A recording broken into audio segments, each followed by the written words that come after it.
Assalamualaikum warahmatullahi wabarakatuh. Kembali lagi dengan saya Endang Sahroni dalam podcast Ngorek Ngobrol Redaksi Tangerang Express.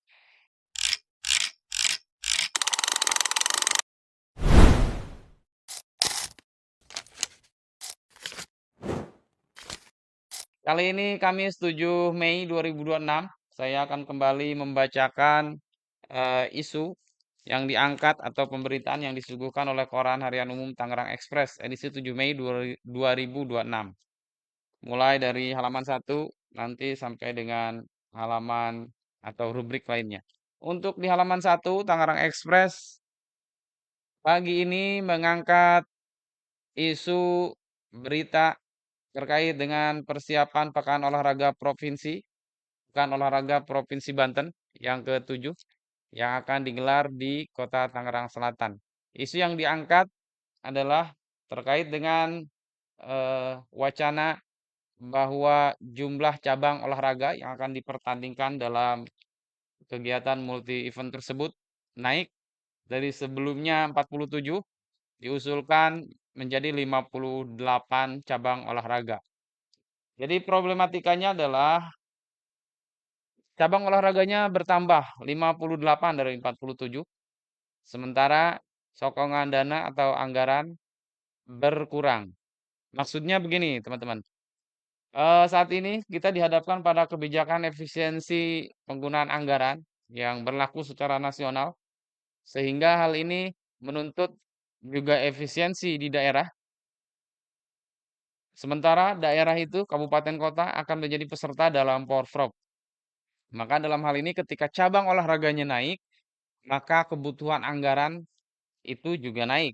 Karena dengan cabang cabang olahraga yang bertambah, berarti lebih banyak atlet yang harus dikirim dalam event tersebut.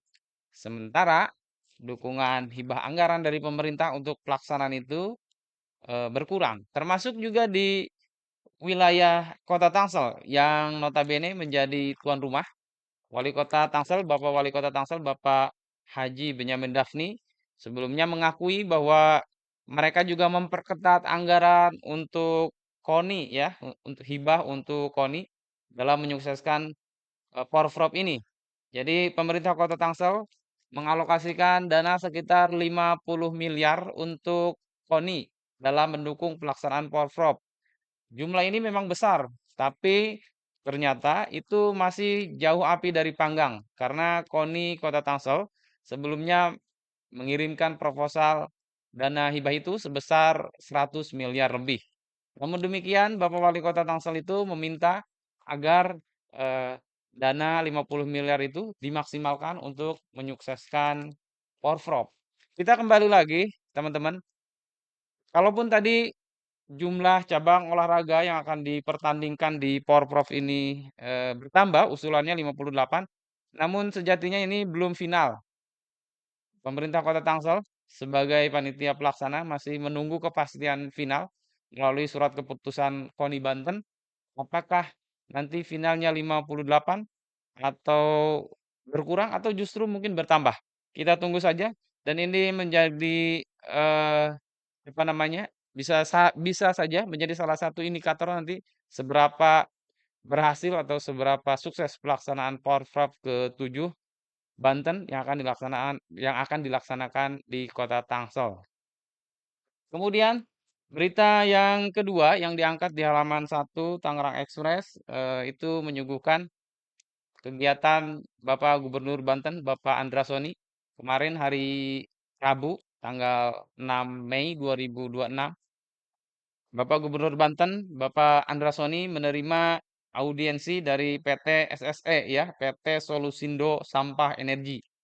Ada hal yang menarik dari swasta tersebut, mereka eh, apa namanya melakukan audiensi ke Gubernur Banten, Bapak Andra Soni di Gedung Negara Kota Serang, dan mereka menawarkan solusi terkait dengan lingkungan, khususnya yaitu dengan pengelolaan sampah. PT SSE ini mereka siap atau menawarkan jasanya bahwa mereka bisa mengubah atau menyulap sampah itu menjadi energi uap dan mereka menggaransi bahwa dari proses ini tidak akan menghasilkan residu atau tanpa sisa sama sekali. Ini cukup menarik dan kita tunggu saja apakah yang ditawarkan itu benar-benar bisa terrealisasi dan bisa terlaksana. Ada pengelolaan sampah yang diubah menjadi energi dan tidak meninggalkan sisa atau tidak meninggalkan residu yang itu menjadi persoalan berikutnya ketika pengelolaan sampah. Lalu yang diulas di Tangerang Express juga di halaman satu, masih di halaman satu ya. Ada berita kaki istilahnya. Kita Tangerang Express menyoroti tentang prioritas pembangunan di wilayah Kabupaten Tangerang. Ternyata di wilayah Kabupaten Tangerang itu 40% dari anggaran pendapatan dan belanja daerah Kabupaten Tangerang itu dialokasikan untuk program infrastruktur. 40% guys, ternyata 40% teman-teman, 40% itu banyak ya. 40% kalau kita buka data tahun ini atau tahun lalu kalau tidak salah, APBD Kabupaten Tangerang itu nilainya 8,6 triliun rupiah. 8,6 triliun. Kalau jumlahnya 8,6 triliun, maka 40%-nya sekitar 3,4 triliun itu dialokasikan untuk program infrastruktur. Luar biasa besar. Dan dari jumlah itu, ternyata prioritas pembangunan infrastruktur dari Kabupaten Tangerang itu dialokasikan untuk wilayah utara. Wilayah utara itu lebih kurang ada 11 kecamatan. Mulai dari Kecamatan Mau, Kronjo, kemudian Raja sampai Sepatan, ya, sampai Sepatan Timur. Itu wilayah utara membentang di wilayah utara Kabupaten Tangerang. Ini berkaca ini disampaikan oleh Kepala Bapeda Kabupaten Tangerang, Bapak Erwin Mawandi ya, yang menyampaikan, yang menjelaskan bahwa prioritas atau fokus dari APBD Kabupaten Tangerang itu 40%-nya untuk program infrastruktur. Infrastruktur itu mulai dari pembangunan jalan, kemudian drainase, lalu juga pembangunan jalan, drainase ya, termasuk juga eh, baik kita lanjutkan di halaman 3 juga disuguhkan 195 segmen jalan. Lalu di wilayah kita bergeser ke halaman 2 ada Tangerang Utara. Untuk rubrik Tangerang Utara itu kita mengangkat berita terkait dengan cuaca ekstrim yang menerjang wilayah Kecamatan Sepatan Timur dan Kronjo. Dari insiden eh, apa namanya? Dari insiden cuaca ekstrim tersebut ada dua rumah yang roboh serta menimbulkan satu orang remaja eh, apa namanya? Mengalami luka.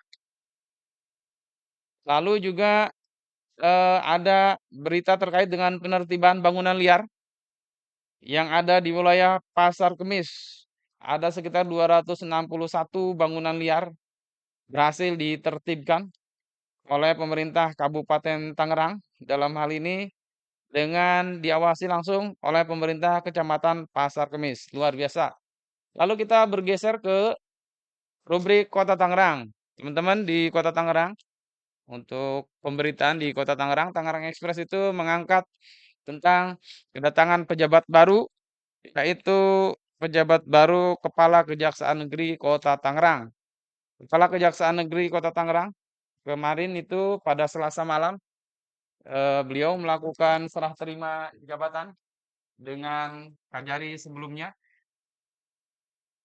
Kajari baru ini yaitu eh, Bapak Pradana Probo Setyarjo. Beliau itu salah satunya mengungkapkan bahwa siap berkolaborasi dengan pemerintah Kota Tangerang untuk menyukseskan pembangunan dan demi kesejahteraan masyarakat. Selain itu juga beliau siap menjadikan hukum sebagai penopang pembangunan dan penopang ekonomi di wilayah Kota Tangerang. Dalam hal ini adalah memastikan kepastian hukum, kemudian kepastian keadilan, dan kepastian hukum itu bisa menjadi penopang ekonomi di wilayah Kota Tangerang. Di Kota Tangerang juga ada kegiatan yang cukup menarik. Badan Amil Zakat Nasional kemarin turun ke Kota Tangerang dan mereka melakukan pelatihan pijat syariah. Jadi teman-teman luar biasa ini. Basnas mengumpulkan sejumlah terapis di Kota Tangerang. Mereka menggelar pelatihan pijat syariah. Seperti apa panti pijat syariah? Kita tunggu nanti kegiatan berikutnya dan nanti bisa kita tugaskan wartawan untuk menguliti atau mencari lebih dalam bagaimana sebetulnya panti pijat syariah itu dalam pelaksanaannya dan operasionalnya. Lalu kita bergeser ke mana ini? Ke halaman Kota Tangsel. Di Kota Tangsel yang diangkat yaitu terkait dengan rencana pemindahan rekening kas umum daerah dari Bank BJB ke Bank Banten.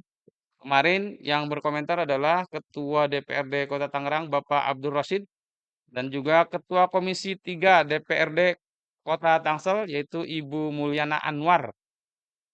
Jadi yang disampaikan bahwa sampai hari ini ternyata isu atau rencana pemindahan RKUD dari Kota Tangsel ke Kota Tangsel dari Bank BJB ke Bank Banten itu terus dikomunikasikan. Walaupun beliau menyampaikan bahwa komunikasi yang dilakukan masih berbentuk komunikasi informal, ya. Dalam hal ini tidak dibahas secara formal, misalnya Pemkot Tangsel dengan DPRD. Namun demikian, Bapak Abdul Rosid juga memastikan bahwa kemenangan pemindahan RKUD itu sepenuhnya ada di eksekutif dalam hari ini pemerintah Kota Tangsel. Dan kita juga mengonfirmasi kepada Bapak Wali Kota Tangsel, Bapak Benyamin Dafni, dan beliau memastikan bahwa sampai dengan akhir 2026 ini RKUD Kota Tangsel masih akan berada di Bank BJB dengan alasan pada sebelumnya pemerintah Kota Tangsel masih terikat dalam Memorandum of Understanding dengan BJB sehingga itu tidak mungkin mereka memindahkan secara sepihak. Lalu berikutnya di halaman olahraga ada ulasan dari Champion League bagaimana Arsenal ini satu sejarah mungkin karena sudah beberapa musim sejak Champion League beredar itu Arsenal lolos ke final. Ini menjadikan dukungan yang luar biasa dari supporter. Untuk lebih jelasnya teman-teman bisa buka atau bisa lihat di halaman 5 Tangerang Express. Lalu juga kita masuk ke halaman Ayo Sekolah ya, rubrik pendidikan. Ini kita untuk berita headline-nya di halaman pendidikan itu ada imbauan dari Kepala Dinas Pendidikan Kabupaten Tangerang, Bapak Deden Gandana. Beliau mengimbau seluruh sekolah, seluruh sivitas akademika di sekolah khususnya sekolah pendidikan menengah pertama SMP sampai dengan SD bahwa kalau mau menggelar perpisahan sekolah itu sebaiknya dilakukan secara sederhana. Lanjut, sebentar ya. Kita lanjut ke rubrik nasional, Tangerang Express, rubrik nasional edisi 7 Mei 2026. Kita mengangkat tentang rencana eh, peralihan dari gas LPG ke gas CNG. Ya, dari penggunaan gas LPG, gas liquefied petroleum gas ke kompres natural gas. Ini yang diangkat adalah bahwa masyarakat ketika pemerintah menetapkan kebijakan peralihan dari LPG ke CNG itu warga tidak mesti mengganti peralatan dapur seperti kompor ya, karena masih nanti dipastikan gas LPG yang sebelumnya kompor LPG maksudnya masih akan kompatibel dengan gas CNG. Lalu kita masuk ke rubrik Serang Raya.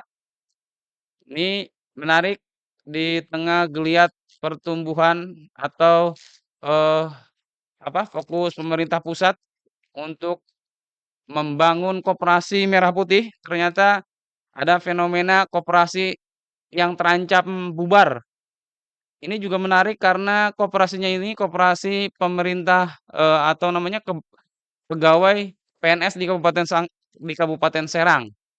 Namanya Koperasi Gemah Ripah, terancam dibubarkan karena persoalannya piutang yang menggunung. Jadi utang dari anggota koperasi tersebut jumlahnya mencapai sekitar 800 juta. Jadi silakan teman-teman buka di halaman 9 rubrik Serang Raya terkait dengan persoalan Koperasi Gemah Ripah di Kabupaten Serang. Lalu kita bergeser ke Kabupaten Tangerang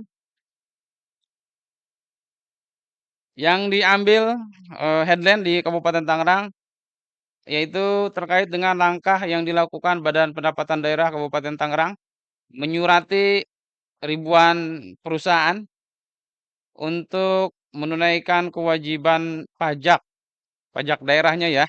Ini dari 7 sektor pendapatan di Kabupaten Tangerang, mulai dari restoran, kemudian hotel, sampai dengan pajak bumi dan bangunan.